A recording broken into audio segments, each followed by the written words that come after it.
Well, back here at Scotiabank Field at Nat Bailey Stadium, Canadians enjoying a 1-0 lead, and 1 has been the magic number for the Canadians. 2 nights ago, they beat the Spokane Indians 1-0.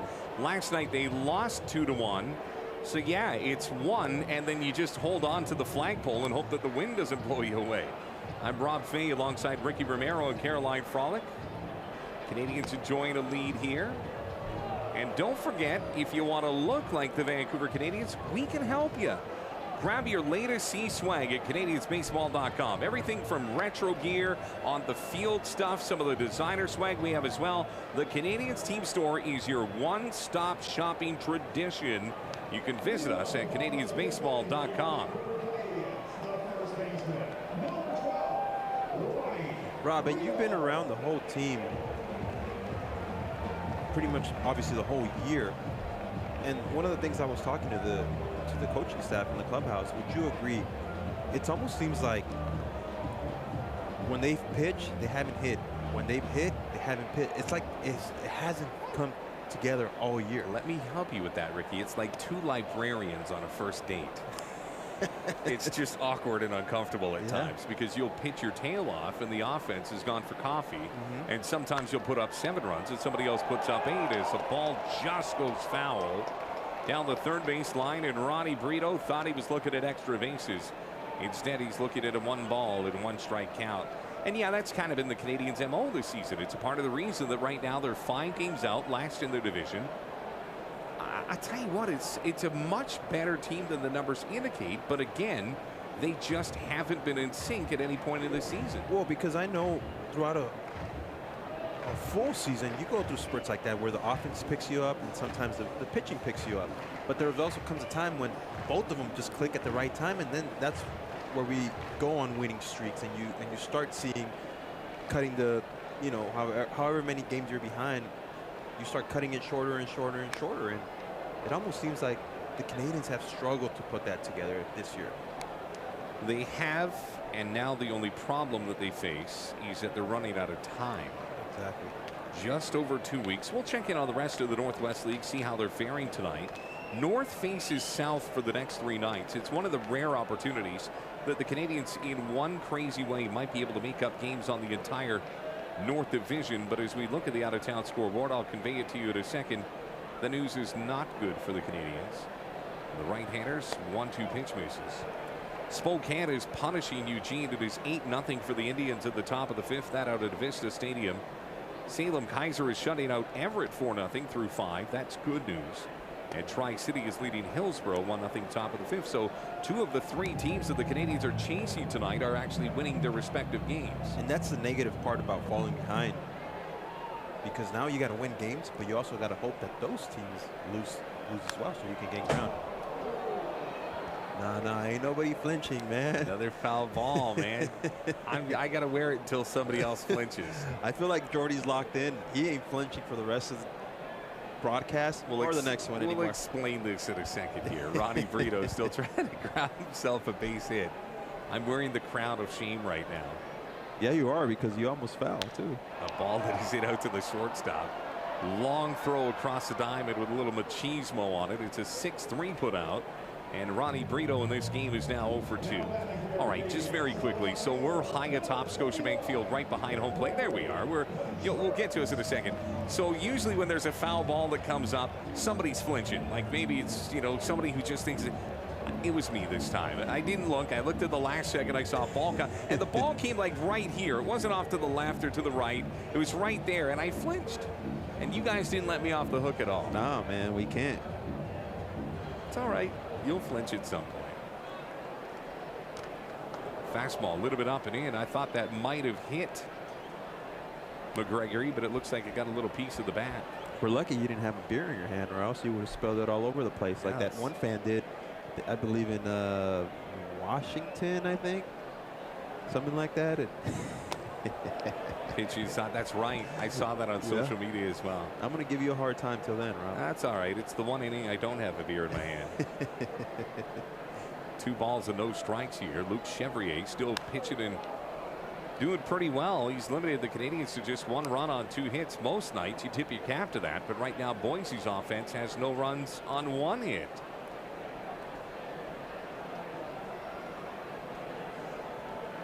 Infielders all at the ready. With one out, here comes the 1-2 pitch. It's a slider that got him. And for Chevrier, that is strikeout number 5 of the baseball game. But here in the bottom of the 5th, 2 outs and nothing brewing for the Canadians. You see right there, just great slider. Starts in the zone and then ends down and away. And one of the things he's been doing so well is the tempo. He's on top of hitters quick. He gets strike one, boom, he's back on the bump, and he's not giving any time for the hitter to think. There's a pinch that misses. We got to go back to that shot of the hot dog. Did you see that in the background? Ricky, you're all focused on baseball, strikes and outs. And look at that. Oh my goodness. See that thing right there? They're already into that. That's a 3-foot hot dog. That goes across both of their waist and maybe even beyond. Pitches up and in. Ain't lying. You put all your toppings on that thing, and that is easily 4 to 5 innings. That's love right there, though. She's already I'm over here pumped on pitching, man. You're over here locked in on a 3-foot hot dog. Yeah, but look at that relationship. That's how you know you've made it as a couple. When you can put that big hot dog across both of your laps and just enjoy a Canadians game. 2-1. A little bit low, a little bit away, and now the count goes to 3 balls and 1 strike.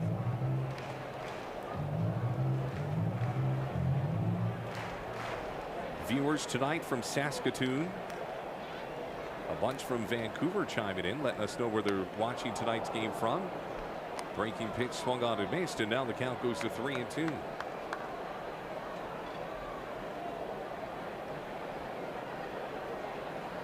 Most people agree with you on the electronic umpiring. I don't think there's many that would go opposite yet.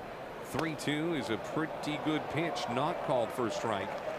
And so with 2 outs, the Canadians show they got a little bit of a pulse here as Luis De Los Santos draws the 2-out walk, and it brings up Adrian Ramos.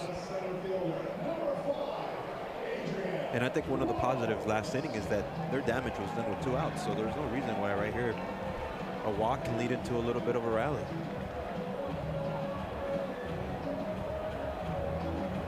Look at that. You know what? Not a bad pitch. Not a bad pitch, but it's a ball. Oh, it is a ball. I think he thought he might get De Los Santos. But you know what? He's been giving that yes, he has. That call at times, or that pitch, and I mean, credit to them for trying to stick it and trying to get that call, especially 3-2. It is 1-0 for the Canadians. Only run of the baseball game. Canadians got it in the bottom of the 4th. Philip Clark out of Vanderbilt had singled, then stole second base on a bang-bang play. Good thing he did steal the base. Will Robertson cashed him in with a 2-out double into the right field corner. That is the game's only run. Chevalier is working so fast, his catcher had to come and slow him down. Hinks is one. You know what? He kind of looks like Ryan Borucki a little bit. Yeah, he does. Only reason I know that is we had the Ryan Borucki bobblehead doll here at the ballpark this year, and it was wildly popular. We had a lineup for a 7:05 game at about 2:30 in the afternoon. Fans wanting to make sure they were one of the handful that got one of those bobbleheads.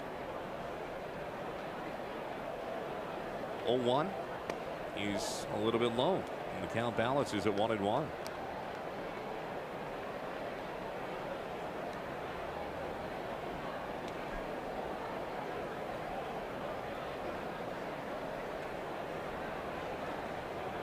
Adrian Ramos watches another throw over to first base.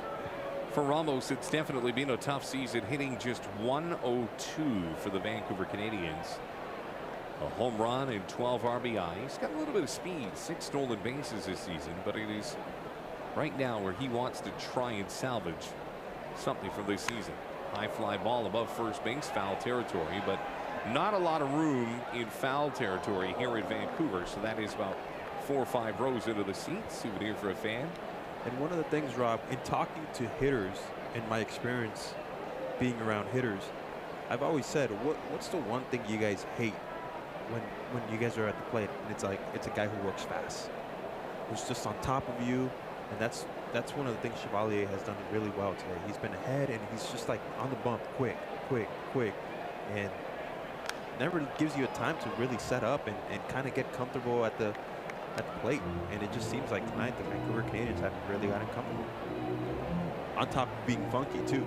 Yeah, and you know what? The line score is pretty good. 4 2/3, 2 hits, 1 run. Kidding me? I'd take that line any day. Throw over to first, and boy, De Los Santos just gets back in time. Clouds starting to get a little bit darker. Combine that with the fact that it is starting to get a little bit later in this game. 21 minutes after 8 o'clock here at Vancouver tonight. Sees up 1 in the bottom of the 5th. Ball that is hit into left with a little bit of thump. That's the warning track. That's the wall, and it's off the base of the wall. It's going to bounce past Boone.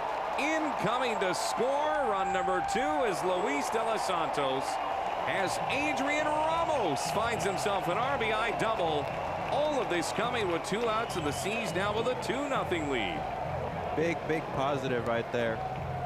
You see that with 2 outs, you see a great swing on the ball right there. You got to love that. And you're Adrian Ramos. You got to be feeling good about yourself. Well, especially for a guy that has struggled, and this is a pretty tough pitch to hit, and Ramos thought that it was gone. He had the trot going. Oh, man. Yeah, you want to see a guy run hard out of the box, and I know he probably feels like he got every single bit of it, but as we talked earlier in the broadcast, you really have to get into it. I think he's laughing because he got himself a double. If I'm the hitting coach, I don't know if I'm laughing as well. If they have kangaroo court, he's going in that box. That's a double fine That's right there. That's a double fine right there. Hey, but on the positive side, again, the damage is being done with 2 outs, and Chevalier made one of his few mistakes tonight and left the fastball up, and Adrian took full advantage of it. Well, the bullpen has been summoned for the Boise Hawks. And you know what? That's the last pitch that Luke Chevrier offers up in this game, as Joel Condrey now comes into the baseball game.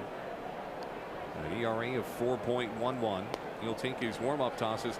Condrey's a really cool story. He's a guy that didn't play baseball, and then when he started playing baseball, he was an outfielder through high school and into college. And then there was one scout who said, you know what, do you mind just throwing him a couple of innings? We just want to see if he can pitch. He pitched 5 innings in college and was drafted by the Colorado Rockies, who saw something in him enough that they wanted to take a chance on him, and he's now one of the most effective relievers in the Northwest League. Sometimes all it takes is that one chance. And that one scout who sees something. Yeah. Look at this. Come on. You tell me, Ricky, that you're not sold on that hot dog right now? No, I'll pass on a hot dog, man. I used to like him. All right, let's get to the Boise pitching tonight, because it was pretty good. Luke Chevrier was everything the Boise Hawks on the road could have asked for here. As, of course, Joel Condrey is taking his final tosses here, but it's been a well-pitched game from both the Canadians and Boise. And yes, the Canadians are up 2-0, but I think we have a highlight pack here. Yeah, there we go. All right, there he is, Luke Chevrier, the right-hander. And it was a lot of mixing and matching early, and he made some pretty good hitters look pretty average. And again, Morris, and here's Jesus Lopez down on strikes. McGregor, he can't hit that slider. Look at the bite on that last one. The bite, and you see how much he steps to the right side. Righty hitters must have seen him coming straight at them, and that's why I think they had a tough time picking up the ball tonight. But well, I did say, in order for the Canadians to be successful, they have to take advantage of those mistakes, and they have. Those 2 base hits with extra base hits with 2 outs. Canadians are up a pair. Condrey, the right-hander, kicks and fires. It's inside. Count goes to 1-0.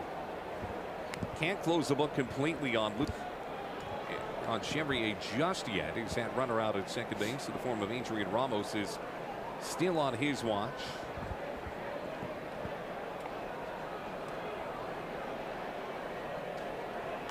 Ball that is lofted, it is shallow left field, or is it? Well, went a little further than I thought. Boone made the adjustment, comes down with the baseball, and Ramos is stranded at second base. But the kid at the bottom of the order from Puerto Rico grabs himself an RBI double that cashed in the speedster Luis De Los Santos. And we will find our way to the top of the 6th inning. It's the Canadians leading Boise 2-0 as you're watching A&W Vancouver Canadians baseball tonight here on Sportsnet Pacific.